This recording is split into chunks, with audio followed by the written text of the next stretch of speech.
Orang yang suka membangga-banggakan diri dia. Orang yang suka menganggap diri dia lebih baik daripada yang lain. Orang yang suka mengakui diri dia lebih daripada yang lain. Orang yang mengatakan bahwa diri dia lebih mulia daripada yang lain. Sehingga ketika mereka yang menganggap diri mereka lebih mulia daripada yang lain, mereka dengan bebas menghina, mencaci, memaki orang lain. Sekalipun yang mereka caci, yang mereka maki, yang mereka rendahkan adalah muslim. Hari ini banyak manusia yang tak berakhlak. Dengan keilmuan mereka yang merasa tinggi, dengan keilmuan, kesombongan yang tertanam dalam diri mereka, mereka mencoba merendahkan orang lain. Mereka mencoba menghina, mencaci, memaki di hadapan khalayak ramai tanpa mau berfikir akan hati orang lain. Begitulah keadaan umat muslim hari ini.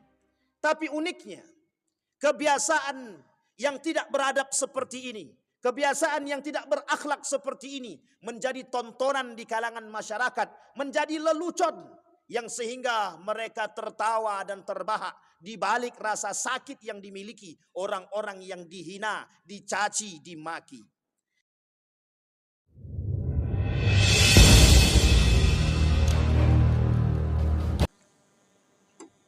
Alhamdulillah.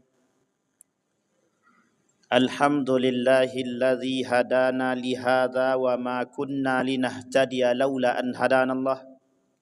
Ashhadu an la ilaha illallah wahdahu la syarika lah. Wa ashhadu anna Muhammadan abduhu wa rasuluh la nabiyya ba'd. Allahumma salli wa sallim wa barik ala hadzal nabiyil karim. Allahumma salli ala Muhammad wa ala ali Muhammad fil alamin innaka Hamidum Majid. Ittaqullaha haqqa tuqatih wa la tamutunna illa wa antum muslimun. Innallaha wa malaikatahu yusalluna 'alan nabi. Ya ayyuhalladzina amanu sallu 'alaihi wa sallimu taslima. Wa qala Allah ta'ala ya ayyuhan nasu ittaqu rabbakumul ladzi khalaqakum min nafsin wahidah wa khalaqa minha zawjaha wa batha minhuma rijalan katsiran wa nisaa wattaqullaha alladzi tasaaluna bihi wal arham innallaha kana 'alaikum raqiba. Wa qala Allah ta'ala ya ayyuhalladzina amanu ittaqullaha wa qulu qawlan sadida yuslih lakum a'malakum wa yaghfir lakum dhunubakum wa man yuti'illaha wa rasulahu faqad faza fawzan azima. Wa qala an-nabi sallallahu alaihi wasallam thalathun muhlikat wa thalathun munjiyat. Fal muhlikatu asy-syuhhu muta' wa i'jabur rajul bi nafsihi wal hawa muttaba'. Sadaqallah. Ma'asyiral muslimin rahimakumullah. Puji syukur kehadirat Allah atas limpahan rahmat dengan mengucapkan alhamdulillahirabbil alamin. Berselawat kepada Nabi dengan mengucapkan Allahumma salli ala Muhammad wa ala ali Muhammad fil alamin innaka Hamidum Majid. Baginda Nabi Muhammad sallallahu alaihi wasallam berkata di dalam satu hadis, kata Nabi, ada 3 perkara yang akan menghancurkan umat manusia. Yang pertama kata Nabi, orang-orang yang pelit, bakhil dalam berbagai macam hal. Pelit secara keilmuan, pelit secara harta, dan pelit secara nasihat. Bahkan Nabi mengatakan dalam riwayat yang lain, kata Nabi, ad-din ad-nasihah liman lillahi wali rasulihi wali kitabihi wali a'immatil anbiya wa ammatihim. Kata Nabi, agama itu nasihat. Bagi siapa? Bagi Allah, bagi Rasulnya, bagi kitab-kitabnya, bagi para a'immah, para ulama, para nabi, dan orang-orang umat manusia. Dalam konteks ini, nasihat adalah hal terbaik yang bisa kita berikan kepada sesama muslim. menjadi kewajiban sebagai seorang muslim terhadap muslim yang lain. Maka Nabi berkata, suhud. Arti suhud adalah pelit yang tidak hanya pelit pada harta, tapi juga pelit pada nasihat, begitu juga pelit kepada ilmu. Yang kedua kata Nabi, hawa muttaba. Ada orang-orang yang mempertuhankan hawa nafsu. Afara'aita man ittakhadha ilahahu hawahu. Maka kalian akan melihat, kata Allah, orang-orang yang mempertuhankan hawa nafsu mereka di muka bumi. Mereka jadikan hawa nafsu mereka penuntun bagi kehidupan mereka. Mereka jadikan hawa nafsu salah satu penuntun jalan mereka untuk mendapatkan dunia mereka. Salah satu penyakit yang timbul dari orang-orang yang suka mempertuntunkan hawa nafsu, yang suka mempertuhankan hawa nafsu, terjerumusnya mereka pada akidah dan Islam yang rusak. Yang ketiga kata Nabi, i'jabur rajul binafsihi. Ada manusia yang suka membanggakan diri mereka, yang suka menganggap diri mereka hebat, yang suka menganggap diri mereka lebih, yang suka menganggap diri mereka terhormat daripada yang lain. Justru dengan kelebihan yang mereka miliki, kehormatan yang mereka miliki, kesombongan dan keangkuhan yang mereka miliki, mereka dengan mudah menghina, mencaci, memaki, merendahkan orang lain. Bahkan Nabi berkata dalam hadisnya, la tasubbal ladzina qalu amanna. Bahkan dalam riwayat yang lain, la tasubbadna ahada. Kata Nabi, jangan kalian merendahkan orang lain. Jangan kalian mencaci maki orang lain. Jangan kalian membuat orang lain merendah. Jangan kalian menghina. Sibabul muslimin fusuq wa qitaluhu kufrun. Bahkan merendahkan seorang muslim, mencaci maki seorang muslim, hukumnya fasik, dan membunuhnya adalah kafir. Begitu Nabi mengatakan, menekankan perilaku tersebut. Ma'asyiral muslimin rahimakumullah. Setidaknya kita mencoba menjabarkan pada hadis tersebut, pada 3 poin yang disampaikan oleh baginda Nabi Muhammad SAW.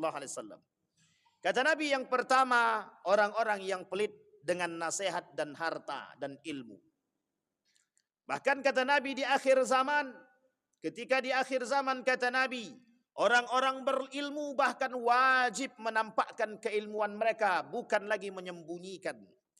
Karena tersebarnya fitnah-fitnah di tengah masyarakat yang membuat masyarakat kabur, yang membuat masyarakat ragu dengan kebenaran. Maka keberadaan orang-orang yang berilmu tidak dibenarkan dalam keadaan pelit atau mereka menyembunyikan keilmuan mereka. Pada makna yang kedua, kalau jika makna syuhud diartikan pelit pada nasihat, Nabi juga berkata, kita umat muslim hari ini harus saling memberikan nasihat kepada yang lain, harus saling mengingatkan. Jangan pernah kita pelit untuk memberikan nasihat kepada orang-orang yang melakukan salah. Bahkan Nabi pernah berkata dalam riwayat yang lain, kata Nabi, kelak di akhir zaman, al-amru bil ma'ruf banyak, wan nahyu anil munkar sedikit. Bisa jadi dengan nasihat yang kita sampaikan, bisa jadi nasihat yang kita berikan, mampu mengurangi kemungkaran-kemungkaran yang terjadi. Al-amru bil ma'ruf banyak manusia yang mampu melakukan. Wan nahyu anil munkar sedikit kita melihat. Ketika kemungkaran, kata Nabi, merajalela kelak di akhir zaman, maka ketika itu orang-orang tidak lagi mau memberikan perhatian dan nasihat mereka kepada sesama muslim, apalagi kepada manusia. Mengapa demikian? Timbulnya rasa takut dalam diri mereka. Yang kedua, timbulnya sifat antipati dalam diri mereka. Yang ketiga, mereka berfikir tentang diri mereka sendiri. Dan yang keempat, mereka mengaku beriman, pada hakikatnya kurang beriman. Ma'asyiral muslimin rahimakumullah. Pada poin yang pertama, kita temukan kondisi kita hari ini. Ketika kemungkaran bertebaran, terjadi di mana-mana, itu disebabkan karena diamnya orang-orang beriman. Kenapa kemungkaran begitu merajalela? Karena orang-orang yang tahu diam. Dan mereka tidak memberikan nasihat, bahkan tidak mencegah. Nah, inilah yang disebut dengan pelit. Ketika kemungkaran terjadi, kata Nabi, tapi mereka tidak melerai. Tapi kata Nabi, mereka tidak mencegah, justru mereka diam. Bisa jadi dengan diamnya mereka mengamini perbuatan-perbuatan kemungkaran dan kemaksiatan. Pada poin yang kedua kata Nabi, hawa muttaba. Orang-orang yang mempertuhankan hawa nafsu. Hari ini kita melihat betapa banyak manusia hari ini yang menjadikan hawa nafsu mereka sebagai tunggangan mereka. Mereka jadikan hawa nafsu untuk mendapatkan dunia mereka. Nabi berkata dalam riwayat yang lain, kata Nabi, kelak yang menjadi kelemahan umat muslim adalah kecintaan mereka terhadap dunia. Apa penyebab kecintaan mereka terhadap dunia? Dorongan hawa nafsu. Tidakkah kita sudah bisa mengambil pelajaran dari Qarun, orang yang terkenal, yang sangat dikenal, bahkan bukan hanya di bumi, begitu juga di langit. Siapa Qarun? Orang yang tak mampu diberikan kekayaan oleh Allah, lupa akan siapa yang memberikan, sehingga terjerumus. Karena apa? Kecintaan dia terhadap harta. Apa penyebabnya? Dorongan hawa nafsu. Ketika mereka sudah mempertuhankan hawa nafsu, bahkan siapapun di antara mereka mampu menganggap diri mereka lebih. Ketika Fir'aun yang sudah dibutakan oleh hawa nafsu, dia mengaku diri dia Tuhan. Bahkan Allah sebut di dalam Al-Quran kesombongan dan keangkuhan yang berlebihan yang dimiliki oleh Qarun, Allah sebut dengan sifat tagha. Orang yang memiliki sifat yang berlebihan sampai mengaku diri dia Tuhan. Tetapi kemudian ada Qarun yang menganggap diri dia lebih baik daripada yang lain, yang menganggap diri dia lebih mulia daripada yang lain, yang menganggap diri dia punya derajat tertinggi daripada yang lain. Sehingga kesombongan dengan harta yang dimiliki oleh Qarun, Allah gelari mereka sifat dengan kalimat bagha. Apa artinya bagha? Orang yang sombong dengan harta yang berlebihan. Hari ini banyak manusia yang mencoba mengejar dunia, meskipun mereka tak mampu seperti Qarun. Hari ini ada manusia yang mengaku menjadi Tuhan, meskipun mereka tidak seperti Fir'aun. Ma'asyiral muslimin rahimakumullah. Kemana akal kita yang tidak mengambil pelajaran daripada perbuatan-perbuatan Qarun dan Fir'aun, yang semestinya bisa kita ambil dan bisa kita petik. Kenapa? Karena manusia hari ini mempertuhankan hawa nafsu. Siapa yang mereka pertuhankan hawa nafsu? Mengapa hawa nafsu menjadi Tuhan dalam diri mereka? Karena ada hasutan, karena keinginan, karena kepentingan, karena kekuasaan, karena keingintahuan, dan lain sebagainya. Ma'asyiral muslimin rahimakumullah. Mengapa orang hari ini begitu ingin menjadi kaya? Karena hidup miskin tak dapat bergengsi. Karena hidup miskin tidak mulia. Bagi mereka kemuliaan adalah dengan kekayaan. Bagi mereka kemuliaan adalah dengan jabatan. Bagi mereka kekayaan, bagi mereka kemuliaan adalah kekuasaan. Sehingga dorongan hawa nafsu syaitan akan terus menghantui mereka untuk mendapatkan tempat-tempat tersebut. Yang ketiga kata Nabi, i'jabur rajul binafsihi. Orang yang suka membangga-banggakan diri dia. Orang yang suka menganggap diri dia lebih baik daripada yang lain.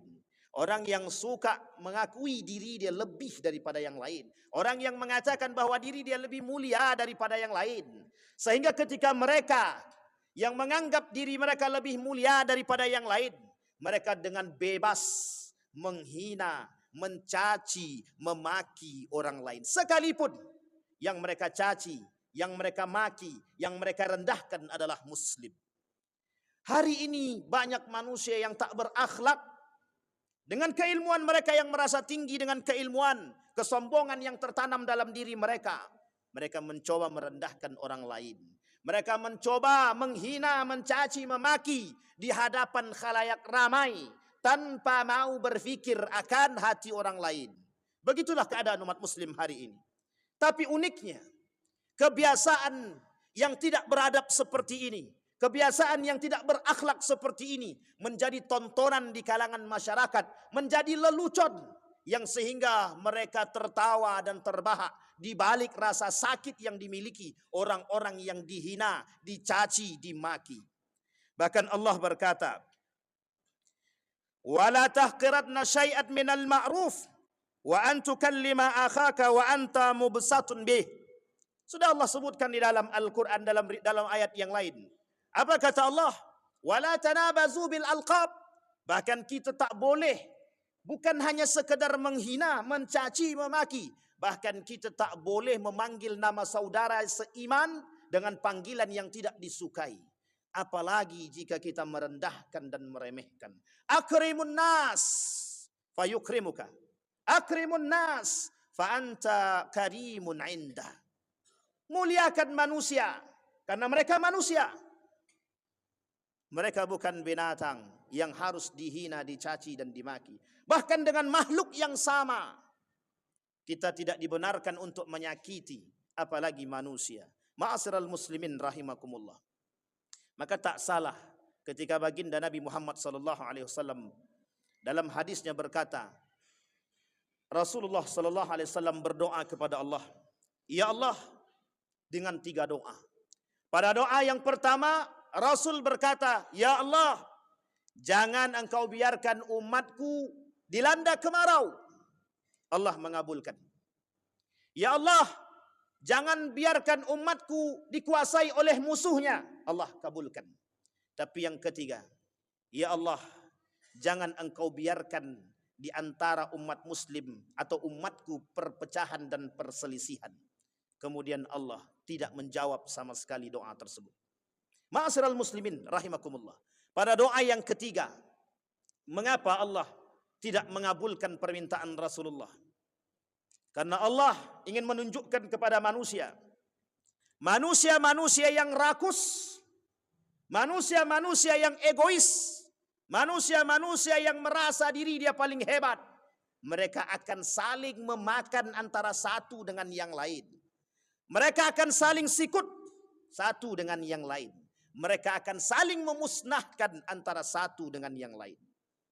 Sehingga yang terjadi dalam diri mereka, kecintaan terhadap dunia, kekuasaan, jabatan, dan apapun menjadi celah bagi perselisihan sesama muslim. Menjadi bagian daripada perpecahan umat muslim yang hari ini dibiarkan, yang hari ini dibiasakan oleh umat muslim. Mengapa demikian? Karena bermula dari terbiasanya dan membiasakan perpecahan di kalangan umat muslim yang kita tidak berani melerai dan mencegah. Ini bagian daripada kemungkaran. Itulah yang dikatakan oleh baginda Nabi Muhammad SAW. Karena kemungkaran, karena perbuatan-perbuatan tercela, inilah yang kemudian menjadi penyakit bagi umat muslim. Mengapa umat muslim di akhir zaman lemah? Karena mereka terpecah belah. Apa yang menyebabkan mereka terpecah belah? Kecintaan mereka terhadap dunia. Ma'asyiral muslimin rahimakumullah. Maka tak salah ketika baginda Nabi Muhammad sallallahu alaihi wasallam memberikan peringatan dan nasihat kepada Ibnu Abbas. "Ya gulam, ihfazillah yahfazka." Wahai anak muda, kata Nabi, jagalah olehmu nilai-nilai agama. Niscaya engkau akan dijaga oleh Allah. Yahfazka. Jagalah olehmu nilai-nilai agama. Ihfazillah tajid tujahak. Apa yang kau inginkan Allah berikan. Kembali kepada khittah, kembali kepada nilai-nilai keagamaan yang setiap hari, yang semakin hari akan semakin hilang. Tak salah seorang ulama mengatakan, kelak di akhir zaman pudar. Apa yang pudar? Nilai-nilai agama, seperti yang dikatakan oleh baginda Nabi Muhammad SAW, yang dikutip oleh Ibnu Majah dalam hadisnya, dalam kitabnya Sunan Ibnu Majah. Apa kata beliau? Kata Sunan Ibnu Majah, di dalam kitab Sunan Ibnu Majah, Nabi berkata, kelak di akhir zaman tidak akan kalian lihat hari kiamat sampai merosotnya nilai-nilai agama di tengah umat-umat muslim. Salah satu bentuk nilai yang akan hilang daripada nilai umat muslim itu sendiri adalah simpati, empati. Kenapa? Karena umat muslim ketika itu cinta terhadap dunia, karena umat muslim ketika itu berfikir tentang diri mereka sendiri. Fa'tabiru ya ulil absar la'allakum tuflihun.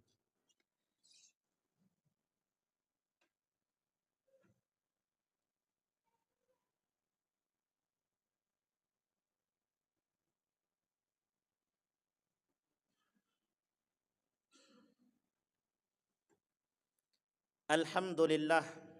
Alhamdulillahilladzi arsala rasulahu bil huda wa dinil haq liyudhhirahu 'ala ad-dini kullih wa kafa billahi shahida. Ashhadu an la ilaha illallah wahdahu la syarika lah wa ashhadu anna Muhammadan 'abduhu wa rasuluh la nabiyya ba'd.